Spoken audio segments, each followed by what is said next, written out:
Assalamualaikum warahmatullahi wabarakatuh. Bismillah walhamdulillah wassalatu wassalamu ala rasulillah wala hawla wala quwata illa billah amma ba'd. Apa kabar hari ini anak-anak? Alhamdulillah luar biasa, tetap semangat, Allahu Akbar. Baik anak-anakku, siswa-siswi SMP Negeri 1 Kota Sukabumi yang Bapak banggakan, yang Bapak cintai, ketemu lagi dengan Bapak Nendi Kusnandi ya pada mata pelajaran Pendidikan Agama Islam dan Budi Pekerti. Mudah-mudahan pada kesempatan hari ini ya kalian semua dalam keadaan sehat walafiat, tidak kurang satu apapun, dan insya Allah Bapak akan selalu mendoakan kalian semua agar kalian semua selalu ada dalam naungan rahmat, karunia, kasih sayang dan lindungan Allah Subhanahu wa ta'ala. Amin ya rabbal alamin. Baik, kita melakukan pembelajaran hari ini.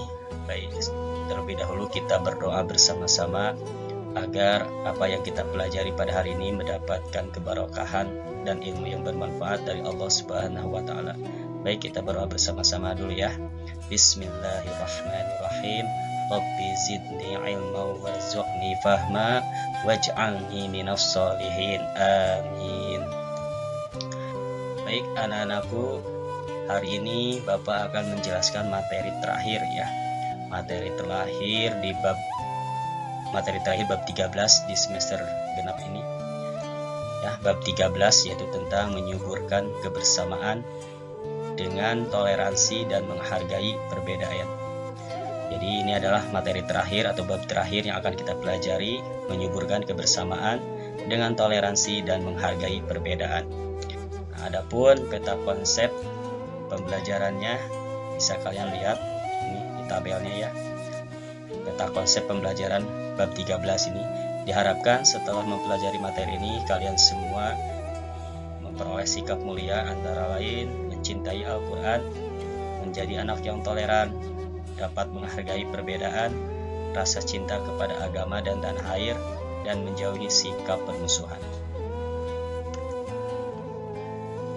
Baik anak-anak, kita langsung saja ke pembahasan. Di sini Bapak akan bagi 3 submateri ya. Untuk membahasnya Bapak akan mencoba membahas per sub. Yang pertama, submateri yang pertama ya, yaitu mari membaca Quran surat Al-Hujurat ayat 13 dan mempelajari tanda-tanda wakofnya ya.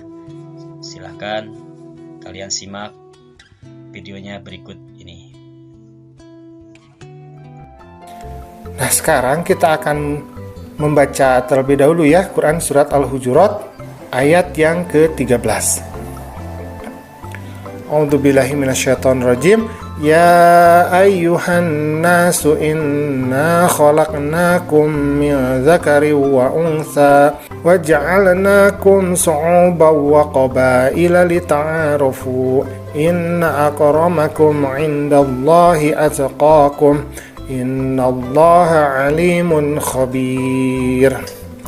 Ya ayuhan nas, ya wahai manusia, inna sesungguhnya kami khalaqnakum menciptakan kamu semua min dzakarin dari laki-laki wa unsa dan perempuan wa ja'alnakum kemudian kami jadikan kamu semua syu'uban berbangsa-bangsa wa qabail kemudian bersuku-suku lita'arafu agar kamu bisa saling mengenal.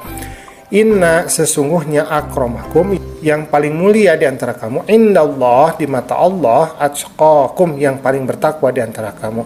Innallaha sesungguhnya Allah alimun khabir, maha mengetahui dan maha teliti. Nah, sekarang kita akan belajar tentang hukum tajwid dari tanda waqaf.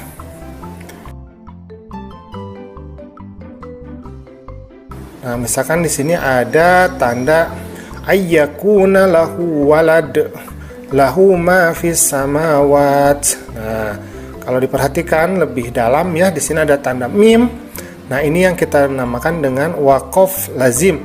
Nah, untuk waqaf lazim ini kita wajib untuk berhenti karena ada perbedaan makna antara kata yang sebelum dengan kata yang sesudahnya. Jadi kalau kita lanjutkan membacanya, mungkin nanti akan terjadi perubahan makna ya, atau perubahan arti. Nah, karena itu wajib berhenti untuk di waqaf lazim. Jadi kita mengambil napas dulu. Kemudian di sini ada qul atu'allimunallaha bidinikum. Nah, kemudian di akhirnya ini ada tanda seperti ini ya, tanda qaf lam ya ya. Al-waqful aula atau disebut juga waqaf jaiz kafi. Nah, waqaf jaiz kafi ini maksudnya adalah kita lebih baik untuk berhenti. Jadi lebih baik untuk berhenti, melanjutkan boleh tetapi lebih baik berhenti. Nah, kemudian di sini ada qul la tamunnu alayya islamakum. Nah, dan ada tanda jim ya. Ini disebutnya juga waqaf jaiz.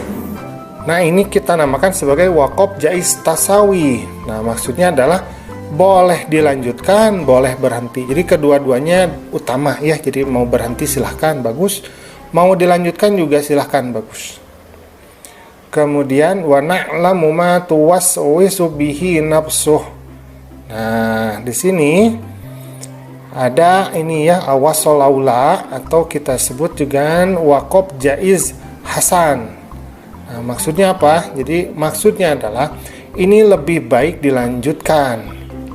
Jadi bisa saja berhenti tetapi lebih baik untuk melanjutkan. Seperti itu ya. Kemudian zalikal kitabul la raiba fihi hudal lil muttaqin. Nah, di sini ada dua tanda ya, yaitu tanda titik 3. Nah, ini yang kita namakan sebagai waqaf muraqabah. Jadi di waqaf muraqabah ini kita boleh memilih salah satu mau berhenti di mana. Apakah mau berhenti di la raib, nah seperti itu, atau mau berhentinya la raiba fi. Nah, boleh pilih salah satu. Kemudian kita lanjutkan ya. Qalu inna ma'akum innama nahnu mustahzi'un. Nah, di sini ada tanda lam ya. Nah, ini yang kita namakan sebagai waqaf mamnu. Nah, jadi waqaf mamnu ini kita tidak boleh berhenti. Jadi kita harus lanjut. Kenapa? Karena antara kalimat yang di kiri dengan kalimat yang di kanan ini itu memiliki keterkaitan makna, sehingga kalau berhenti nanti bisa merubah maknanya. Jadi kita lebih baik untuk melanjutkan, bukan lebih baik, harus melanjutkan gitu. Jadi tidak boleh berhenti. Oke, kita lanjutkan. Qalu ya wailana man ba'atsana mim marqadina hadza ma wa'ada ar-rahmanu wa sadaqal mursalun. Nah, kalau diperhatikan ini kita namakan ada tanda sa ya biasanya, atau kita sebut juga saktah. Nah, jadi saktah ini kita berhenti ya, tetapi tidak mengambil napas. Jadi hanya berhenti saja. Misalkan mim marqadina hadza. Nah, seperti itu. Jadi kita berhenti tapi kita hanya berhenti saja, tidak mengambil napas, jadi tidak berhenti total ya gitu. Kemudian submateri yang kedua yaitu memahami isi kandungan Quran surat Al-Hujurat ayat 13.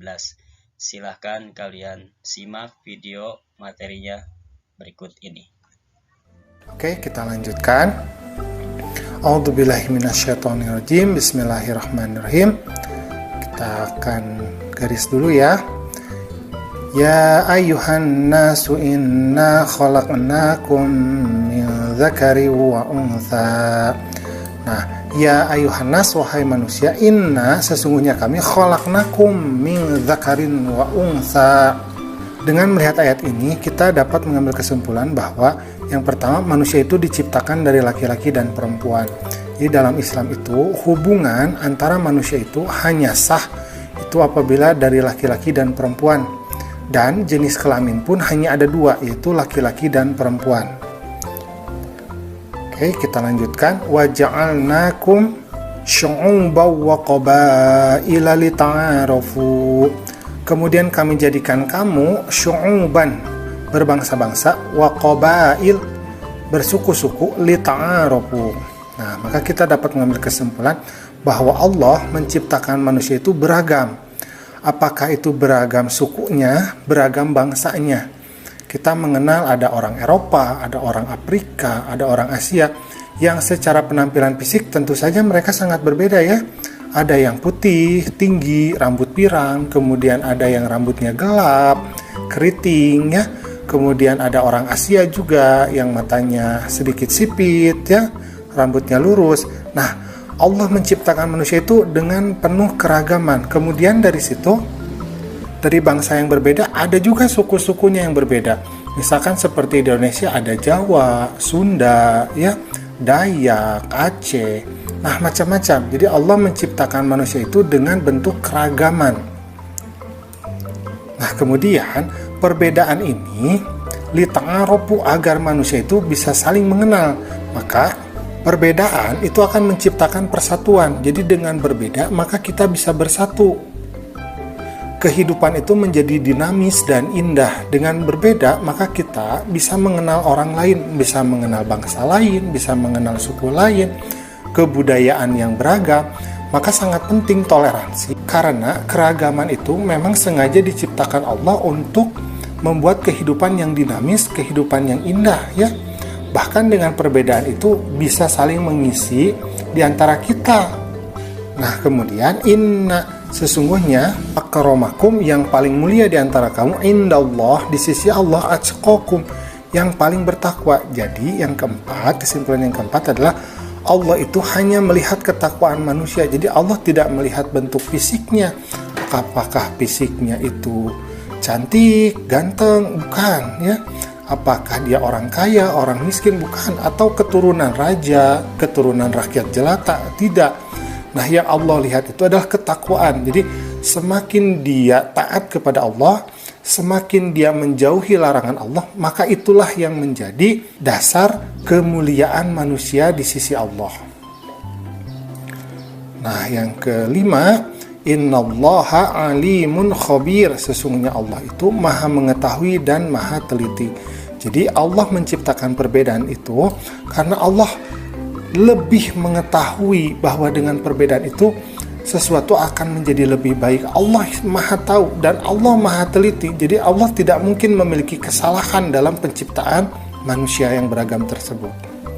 Oke, sekarang kita akan membahas hadisnya ya. Bismillahirrahmanirrahim. An Abi Hurairah radhiyallahu an rafa'ahu ilan Nabi sallallahu alaihi wasallam, innallaha la yanzuru ila suwarikum wa amwalikum walakin innama yanzuru ila a'malikum wa qulubikum. Maka diriwayatkan dari Abu Hurairah yang dimarfu'kan kepada Nabi, beliau bersabda, sesungguhnya Allah tidak melihat kepada rupa dan harta benda kalian, tetapi Allah hanya memandang kepada amal dan hati kalian. Hadis riwayat Ibnu Majah. Jadi di sini sudah jelas ya bahwa Allah tidak melihat rupa, harta, tetapi Allah melihat amal kebaikan kita, kemudian apa yang tersimpan di dalam hati kita. Dan ada hadis yang lain, Bismillahirrahmanirrahim. An Abi Musa al-Ash'ari radhiyallahu an qala Rasulullah sallallahu alaihi wasallam, al-mu'minu lil mu'mini kal bunyani yashuddu ba'duhu ba'da. Rawahu Tirmidzi. Diriwayatkan dari Abu Musa al-Ash'ari bahwa ia berkata, Rasulullah bersabda, antara seorang mukmin dengan mukmin yang lain adalah bagaikan satu bangunan yang saling menguatkan satu dengan yang lainnya. Maka melalui hadis ini kita mengetahui bahwa yang pertama, mukmin dengan mukmin itu harus membentuk suatu ikatan, namanya adalah ukhuwah Islamiyah. Kemudian mukmin dan mukmin yang lain ibarat satu bangunan. Kalau bangunan itu kan ada atap, ada dinding, ada lantai. Nah, perbedaan-perbedaan ini akan saling menguatkan antara umat Islam, seperti itu. Dan submateri yang ketiga, yang terakhir yang akan kita pelajari yaitu mari belajar mengartikan Quran Surat Al-Hujurat ayat 13. Silahkan kalian simak dan tonton video materinya berikut ini. Oke, kita lanjutkan ya. A'udzubillahi minasyaitonirrajim. Ya ayyuhan nasu inna khalaqnakum min dzakarin wa untha waja'alnakum syu'uban wa qabaila lita'arafu. Inna akramakum 'indallahi atqakum. Innallaha 'alimun khabir. Nah, artinya ya ayyuhan nas, wahai, yaitu ya ayyuha itu wahai ya. Ya ayyuha annas, manusia, inna sesungguhnya kami khalaqnakum menciptakan kamu semua min dzakar dari laki-laki wa untha dan perempuan wa ja'alnakum kemudian kami jadikan kamu syu'uban berbangsa-bangsa, jadi bangsa-bangsa yang banyak sekarang ya, wa qabail kemudian ada suku-sukunya, jadi dari bangsa-bangsa itu kemudian ada suku-suku lagi ya, makin terperinci. Lita'arafu agar kamu itu bisa saling mengenal, jadi perbedaan itu agar kita saling mengenal ya. Inna sesungguhnya akramakum yang paling mulia di antara kamu, indallah di sisi Allah, atqakum yang paling bertakwa di antara kamu. Innallaha sesungguhnya Allah alimun maha mengetahui, khabirun maha teliti. Nah, sekarang kita akan mengartikan secara mufradat.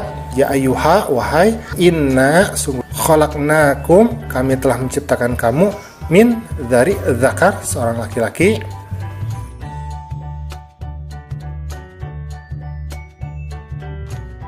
wa unsa dan seorang perempuan, wa ja'alnakum kemudian kami jadikan kamu syu'uban berbangsa-bangsa, wa qabail dan bersuku-suku, lita'arafu agar kamu saling mengenal. Inna sesungguhnya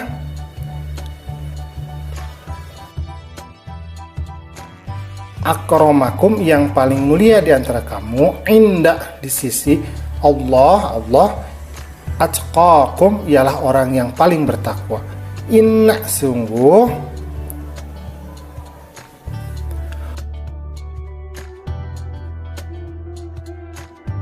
Allah ya, alimun maha mengetahui, khabirun maha teliti.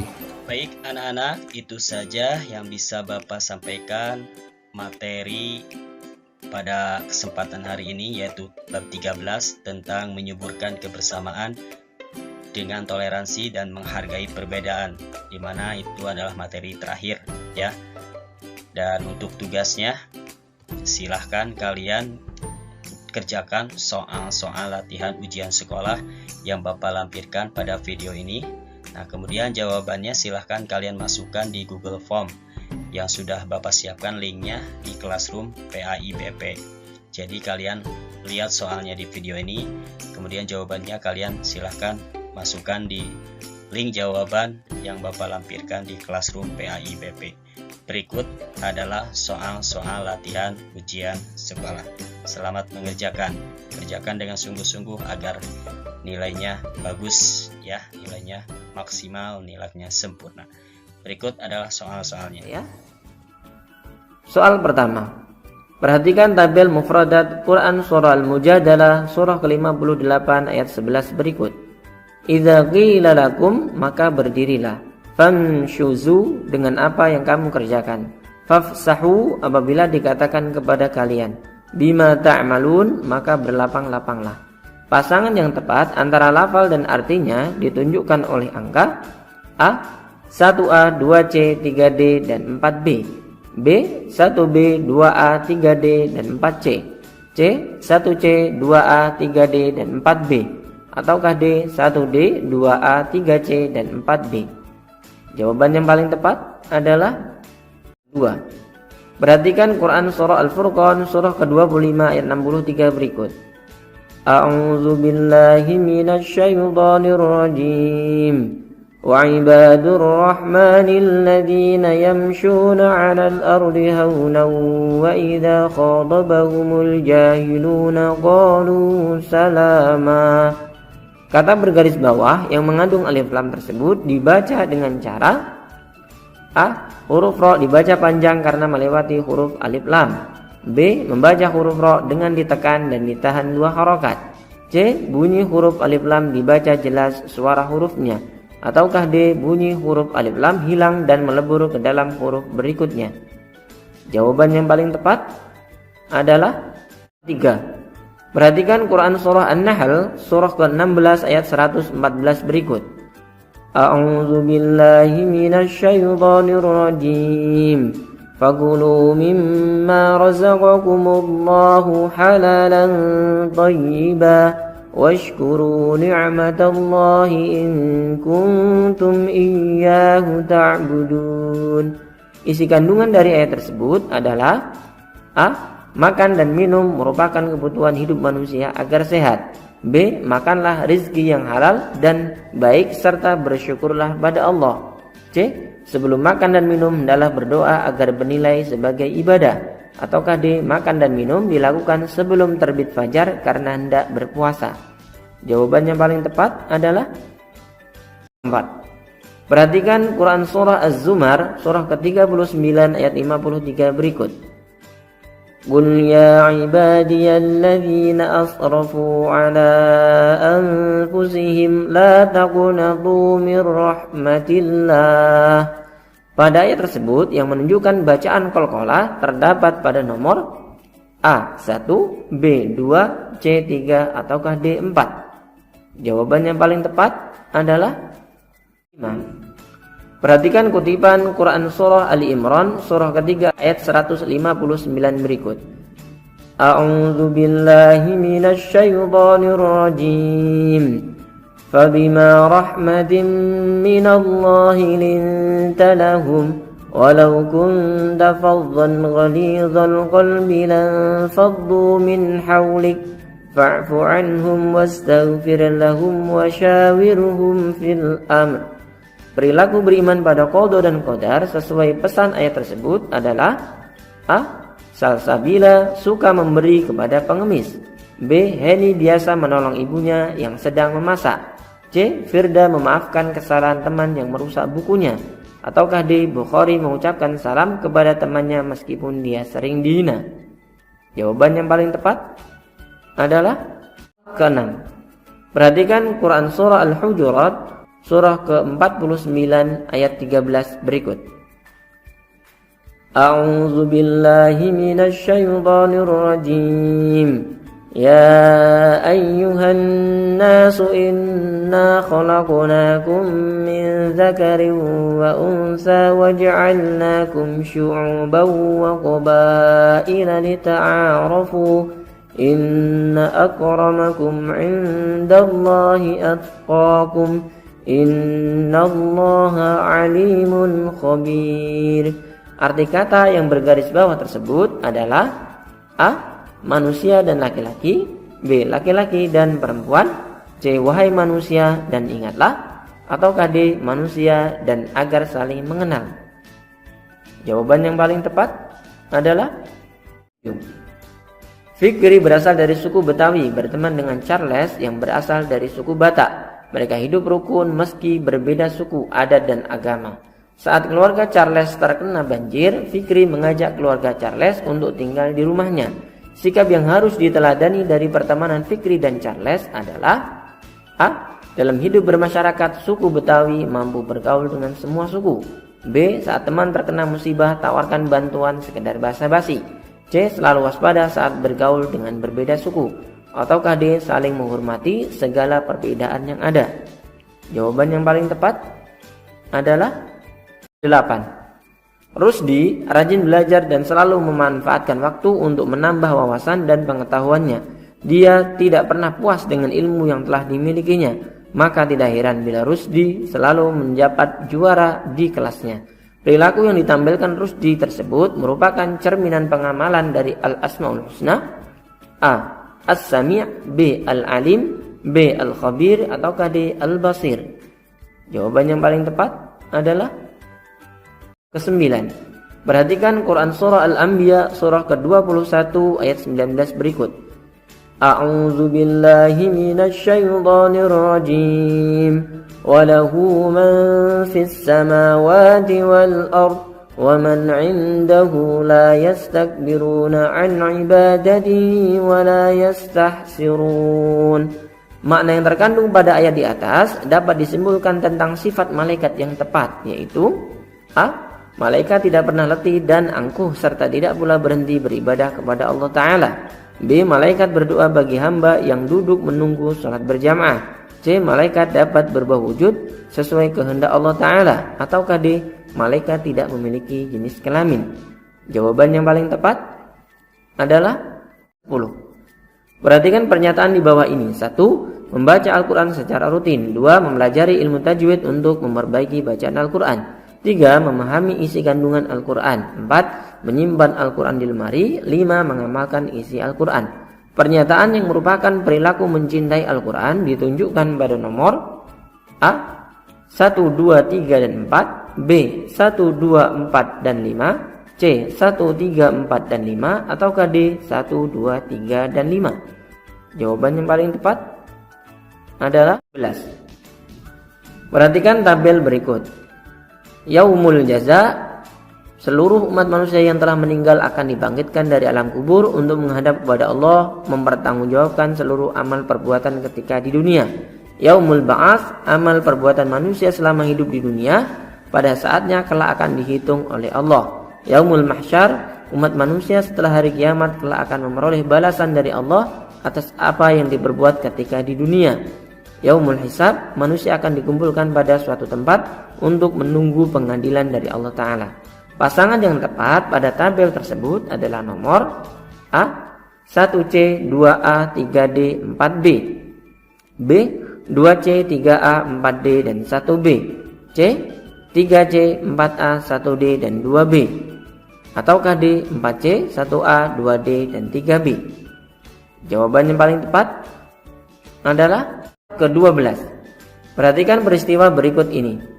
Setelah seluruh manusia dibangkitkan dari alam kubur, masing-masing akan dipanggil Allah Ta'ala untuk mempertanggungjawabkan semua perbuatan baik atau buruk yang telah dilakukan, tanpa ada yang akan dirugikan sedikit pun. Berdasarkan gambaran peristiwa tersebut, maka setiap manusia hendaknya senantiasa A. Selalu yakin akan pertolongan Allah. B. Berusaha melakukan kebaikan dalam hidup. C. Bersikap optimis dalam menjalani kehidupan. Ataukah D. Membantu jika ada tetangga dalam kesulitan. Jawaban yang paling tepat adalah ke-13. Pak Ali adalah seorang pengusaha yang kaya raya, akan tetapi karena usahanya terkena masalah hutang piutang, akhirnya ia mengalami kebangkrutan. Sikap yang seharusnya dilakukan oleh Pak Ali berkaitan dengan perilaku beriman pada qada dan qadar adalah A. Putus asa dengan menerima bahwa perusahaannya telah bangkrut. B. Membiarkan apa yang sudah terjadi dan berganti usaha lain. C. Tetap berdoa dan berusaha dengan meyakini bahwa semua kejadian Allah yang menentukan. Ataukah D. Tidak melakukan usaha apapun karena meyakini bahwa Allah yang menentukan segala nasib hambanya. Jawaban yang paling tepat adalah ke-14. Perhatikan peristiwa berikut. Dua gempa berkekuatan cukup besar mengguncang daerah Mamuju dan Majene, Sulawesi Barat dalam 2 hari secara berturut-turut. Gempa pertama terjadi pada hari Kamis, tanggal 14 Januari 2021, pukul 14.45 WITA, dengan kekuatan 5,9 skala Richter. Gempa kedua pada hari Jumat, tanggal 15 Januari 2021, dini hari pukul 2.28 WITA. Sikap yang paling tepat bagi orang yang beriman pada qada dan qadar dalam menghadapi musibah tersebut adalah A. Memperbanyak berzikir dan bersolawat. B. Tidak keluar rumah sebagai antisipasi menghindari musibah. C. Menerima dengan beramal soleh sebagai salah satu ikhtiar agar musibah tidak terjadi lagi. Ataukah D. Ikhlas akan musibah tersebut dan mengambil hikmahnya. Jawaban yang paling tepat adalah ke-15. Situasi kampung tempat tinggal Aisyah sedang dilanda pandemi COVID-19.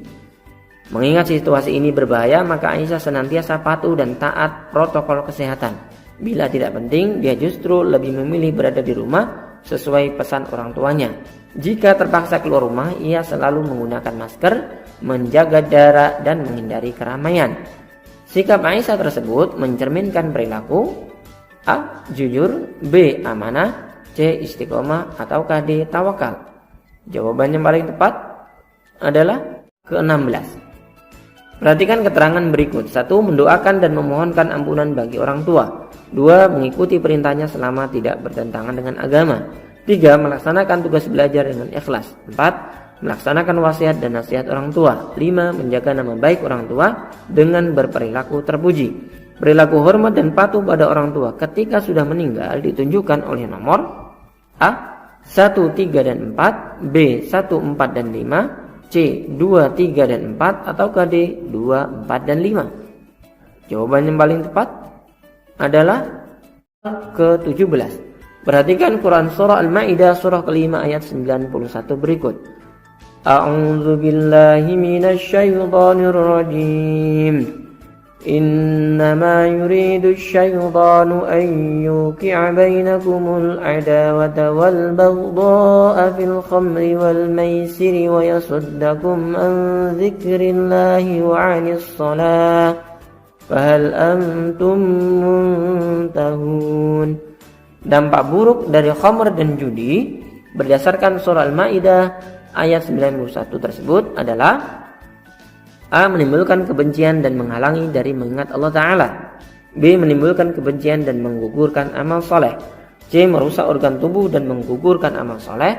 D. Merusak organ tubuh dan menimbulkan kebencian. Jawaban yang paling tepat adalah soal ke-18. Perhatikan pernyataan berikut. 1. Dihormati orang lain. 2. Hidupnya damai. 3. Hidupnya bahagia. 4. Dimudahkan segala urusannya. 5. Hidup harmonis dengan orang lain. 6. Mendapat rezeki berlipat ganda. Dari pernyataan di atas yang menunjukkan manfaat perilaku santun dalam kehidupan sehari-hari ditunjukkan oleh nomor A. 1, 2, 4, dan 5. B. 1, 2, 3, dan 4. C. 1, 2, 3, dan 5. Atau D. 3, 4, 5, dan 6. Jawaban yang paling tepat adalah 19. Perhatikan ilustrasi berikut. Sebelum berangkat sekolah, Syifa berpamitan dengan mengucapkan salam dan memohon doa restu kepada orang tuanya. Di sekolah dia selalu memperhatikan penjelasan bapak dan ibu guru ketika belajar. Ketika berdiskusi, dia tidak pernah menyela dan memotong pembicaraan temannya. Demikian pula halnya ketika berbicara dengan orang tua dan guru, dia tidak meninggikan nada suaranya di hadapan mereka. Dari ilustrasi tersebut yang merupakan tata krama sopan santun ketika berbicara adalah A.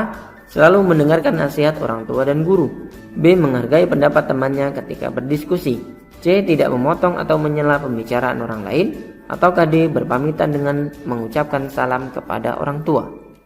Jawaban yang paling tepat adalah perhatikan hal berikut. 1.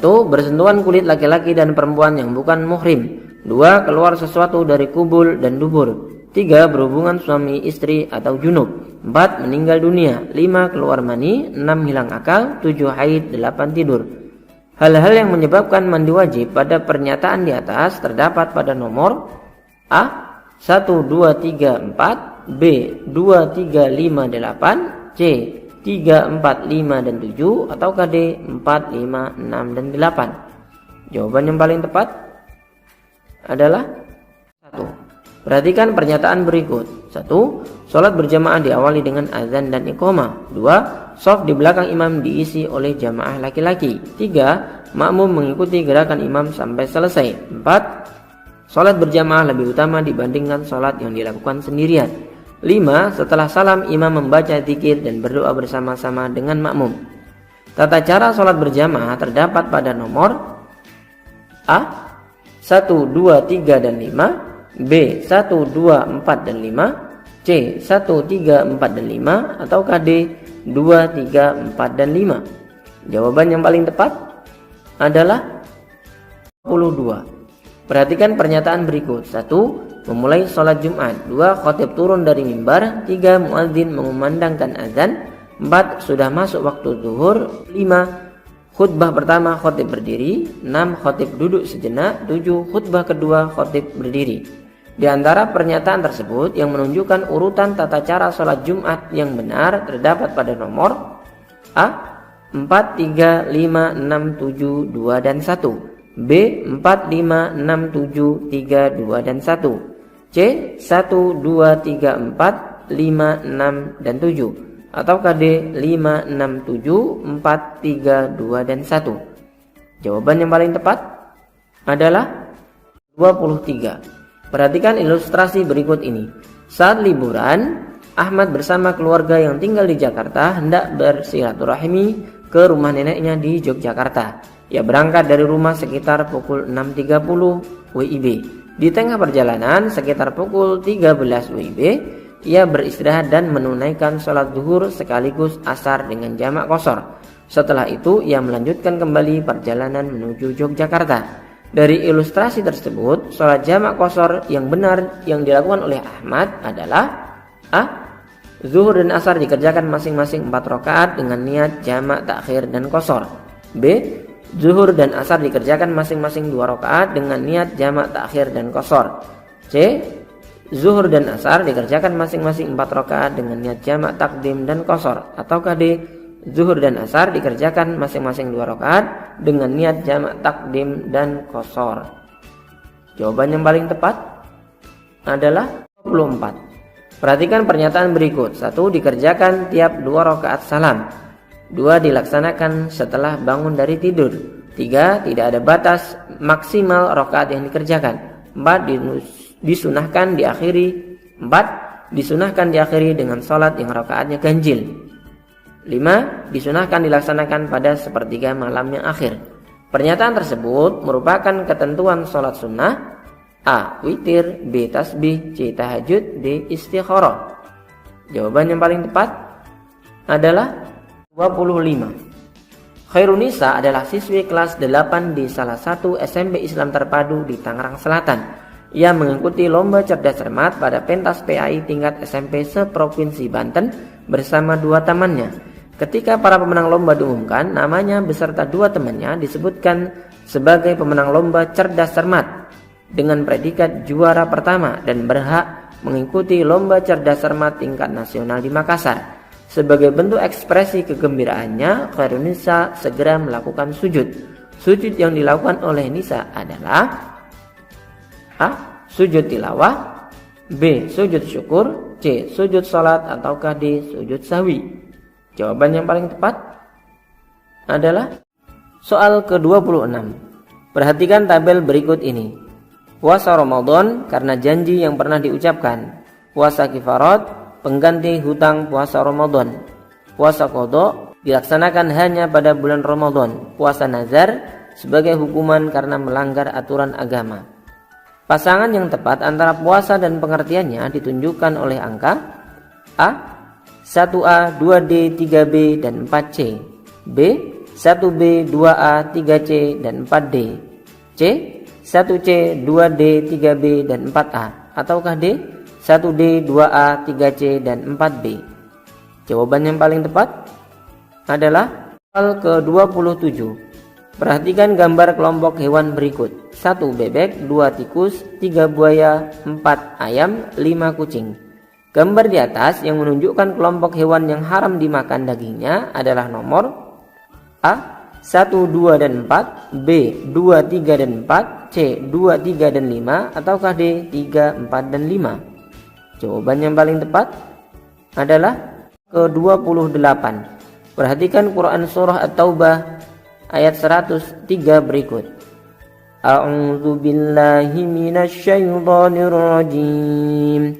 Khudh min amwalihim sadaqatan tutahhiruhum wa tuzakkihim biha wa shalli 'alaihim.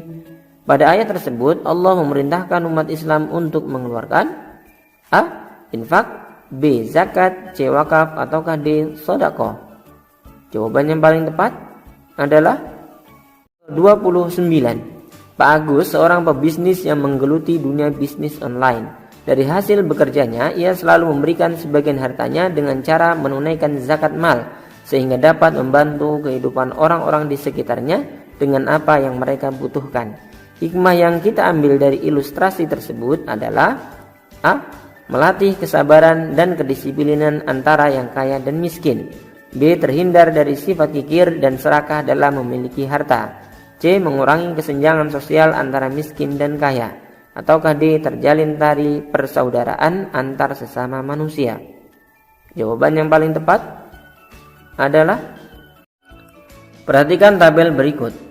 Ihram mengelilingi Ka'bah sebanyak 7 kali. Wukuf menggunting rambut minimal 3 helai. Tawaf niat melakukan haji dan memakai pakaian haji. Sa'i berurutan sesuai yang telah ditetapkan. Tahallul berlari-lari kecil dari Safa ke Marwah. Tertib berdiam diri di Arafah pada 9 Zulhijjah. Dari tabel di atas, pasangan yang benar adalah A. 1C, 2E, 3D, 4F, 5B, dan 6A.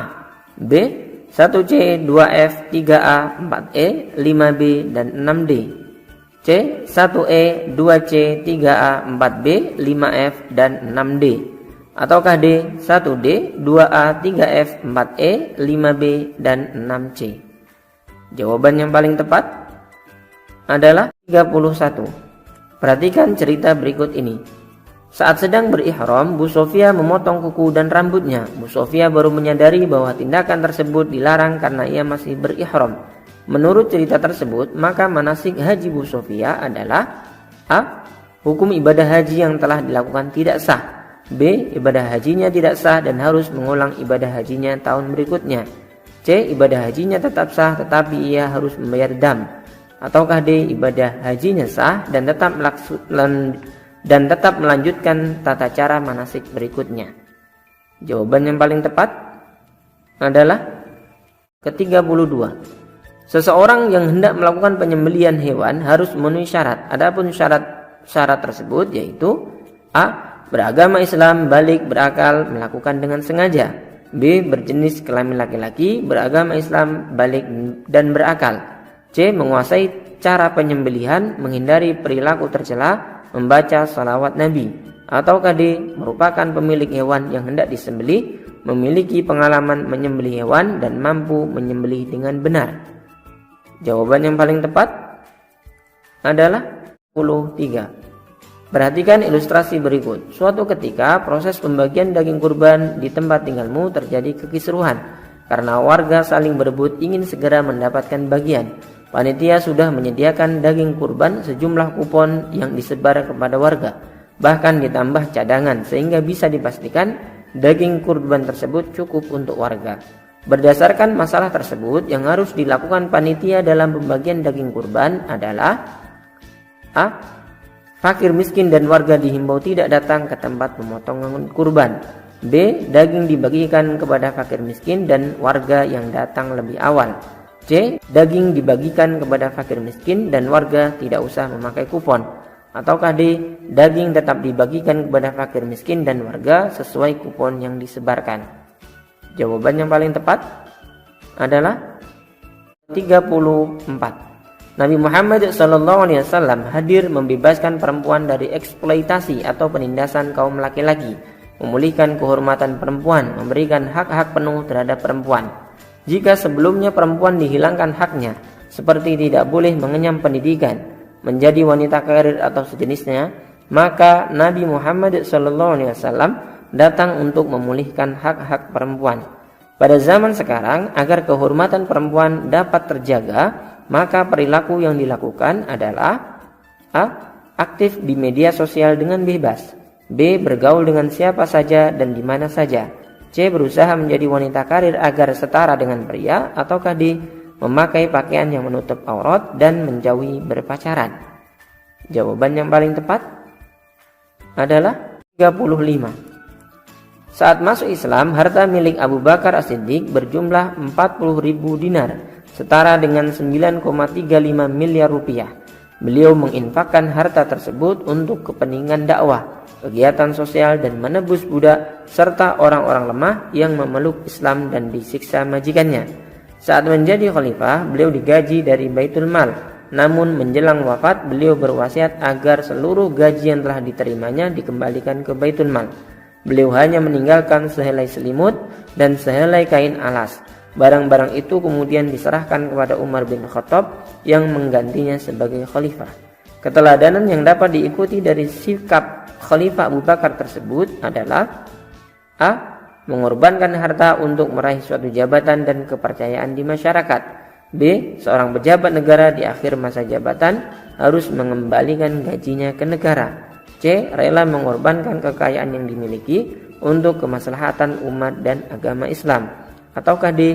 Sebelum wafat sebaiknya berwasiat pada ahli waris untuk menginfakkan semua harta tersisa. Jawaban yang paling tepat adalah 36. Para ulama pada masa Daulah Umayyah mengembangkan ilmu pengetahuan yang bermanfaat bagi umat manusia. Seorang pelajar dapat meneladani perilaku tersebut dengan A. Menasihati teman agar rajin belajar. B. Meninggalkan teman yang berperilaku tercela. C. Melakukan inovasi untuk menghasilkan sebuah karya. Ataukah D. Mengajak orang lain mempelajari sejarah hidup para ilmuwan Islam. Jawaban yang paling tepat adalah 37. Pada masa Bani Abbasiyah, umat Islam mencapai puncak kejayaan di berbagai bidang. Ini terjadi karena perhatian yang besar dari pemerintah terhadap kemajuan ilmu pengetahuan. Khalifah Al-Ma'mun melakukan penerjemahan buku-buku asing dan mendirikan Baitul Hikmah yang menjadi pusat pengembangan ilmu pengetahuan. Kemudian muncul para ilmuwan yang memiliki akidah kuat dan menguasai ilmu agama dan sains, seperti Al-Khawarizmi, penemu angka 0, Al-Farazi, penemu astrolog. Imam Bukhari dan Imam Muslim menyusun hadis sahih yang menjadi panduan umat Islam hingga saat ini. Berdasarkan bukti sejarah tersebut, nilai keteladanan untuk memajukan ilmu pengetahuan masa kini adalah A. Harus ada kesatuan antara ilmu agama dan sains atau ilmu pengetahuan dalam pendidikan. B. Pemerintah harus berperan aktif dalam memberi penghargaan terhadap jasa para ilmuwan. C. Memisahkan ilmu agama dari sains dalam mempercepat pengembangan ilmu pengetahuan.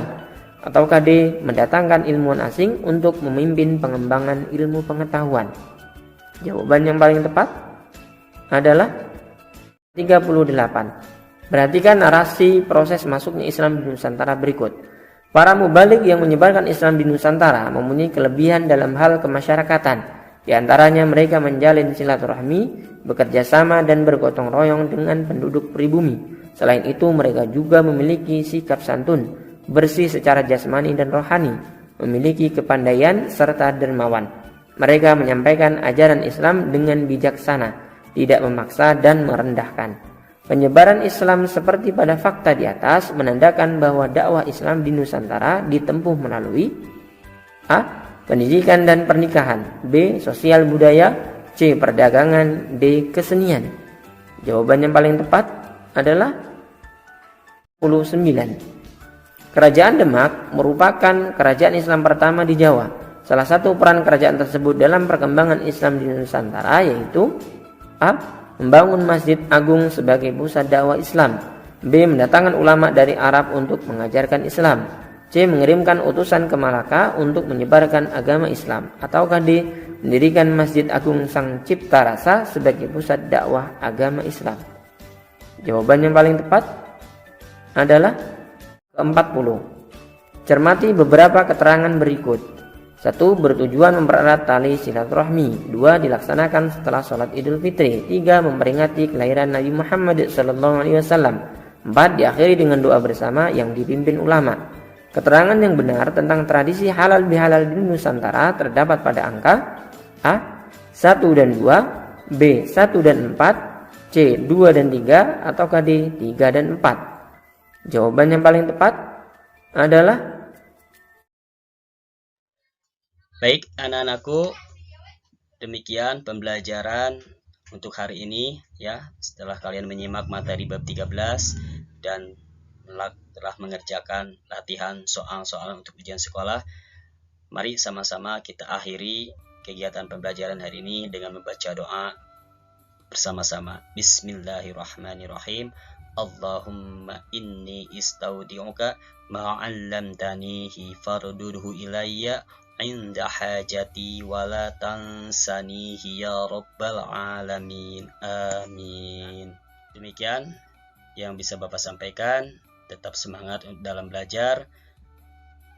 Satu lagi pesan dari Bapak, silahkan kalian buka lagi materi-materi dari kelas 7, 8, dan 9. Kalian pelajari lagi, kalian baca-baca lagi materinya, agar nanti ketika pelaksanaan ujian sekolah kalian bisa mengerjakan soal-soal ujian sekolah dengan baik dan hasilnya pun baik ya, hasilnya maksimal, nilainya bagus dan sempurna. Terima kasih anak-anakku, tetap semangat. Wallahu muwaffiq ila aqwamit thoriq. Wassalamualaikum warahmatullahi wabarakatuh.